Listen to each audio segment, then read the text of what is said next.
జగమంత కుటుంబం నాది, ఏకాకి జీవితం నాది, సంసార సాగరం నాదే, సన్యాసం శూన్యం నావే.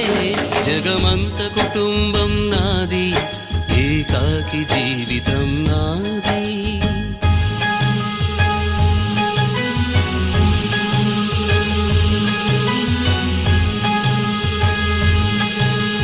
కవినై కవితనై భార్యనై భర్తనై, కవినై కవితనై భార్యనై భర్తనై, మల్లెల దారిలో మంచు ఎడారిలో, మల్లెల దారిలో మంచు ఎడారిలో, పన్నీటి జయ గీతాల కన్నీటి జలపాతాల, నాతో నేను అనుగమిస్తూ నా